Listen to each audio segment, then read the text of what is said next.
Hi, I'm Kim Yamamoto. Thanks for joining me today. I'd like to have a discussion about placement.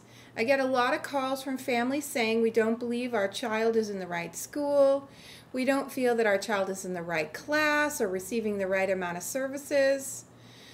Services typically equal placement, so the thing to know is when you have a placement issue, you actually have an IEP issue. The IEP and the details that you put into an IEP drive where your child will be placed or where the IEP will be implemented.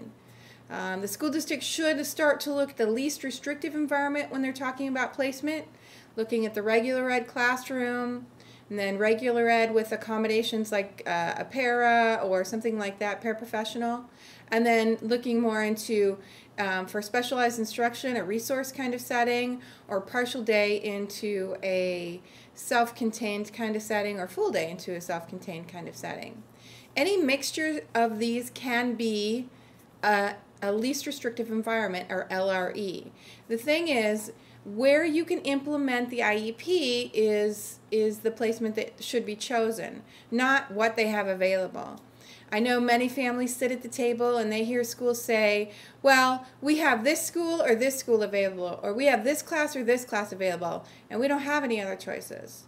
That's just not true. There are lots of things that can be done, and people can think outside the box to meet your child's IEP. The thing that you need to know is if the IEP is not written in detail and it does not describe what your child's individual needs are, then of course you're going to get the placement that they place all the other kids into, because that's what they're going to write the IEP for. So you have to spend a lot of time on the IEP document before you will even discuss placement issues with the IEP team. If it's brought up, if placement is brought up in a meeting, the one thing that you can say is, I'd love to discuss that as soon as we're done writing the IEP. So there's definitely a way to do that nicely. So let's go to the beginning of the IEP, the present level. You need to talk about, what is your child good at? What is your child difficult at? As far as placement goes, does he learn well from his typical peers or her typical peers? Does he learn well from a teacher who is uncluttered in her classroom, or a teacher who is very organized and puts everything in writing?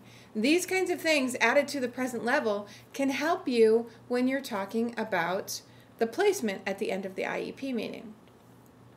In addition to the present level, you have goals. Goals also help to drive placement.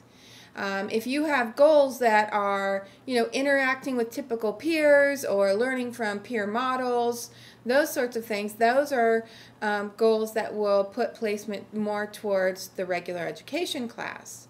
If you have goals that incorporate a small group or direct instruction kinds of models, or more intense kind of approach, you're probably looking at a more specialized classroom, like a resource classroom or a self-contained classroom.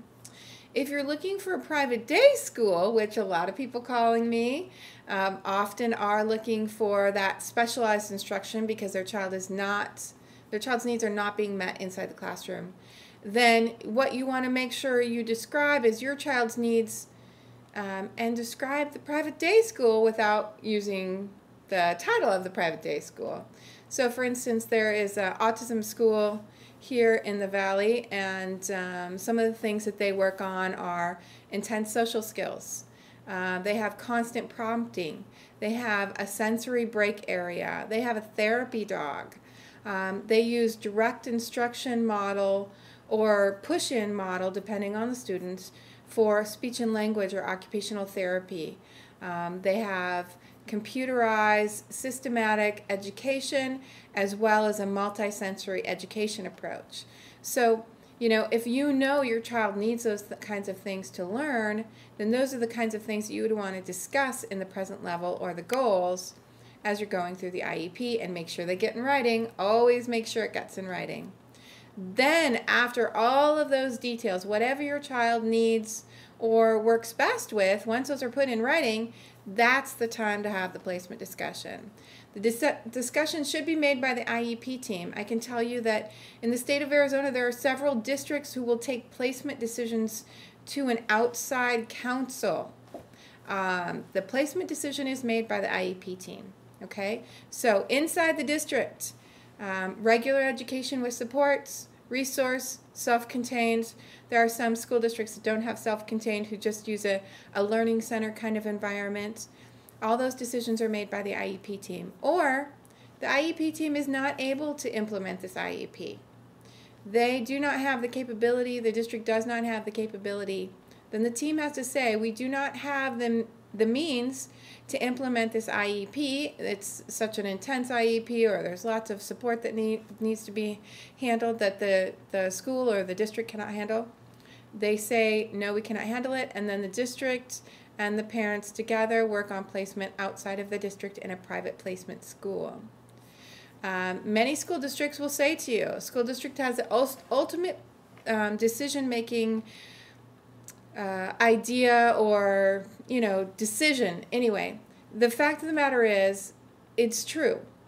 However, as parents, by the time you're at this point, you are very involved in the process and very knowledgeable, and you are a huge influence.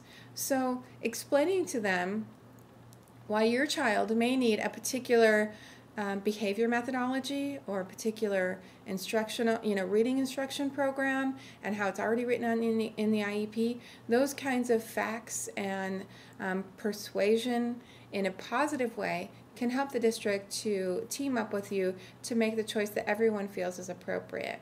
Ultimately, the decision does come back down to the district, but you have a huge influence on that decision, and you can show them in many ways how you can get appropriate placement in working with the school district on an outside placement or in a private day placement. After private day schools, there is also a placement into residential facilities for those kids who need a very intense model. And if you are in that situation, I highly recommend that you call so we can discuss that, because it is much more difficult to get a residential setting. But it is possible, and we do have a few here in the state of Arizona, and there are also other options across the United States that have been utilized by school districts and mental health community in conjunction together. So that is available for you.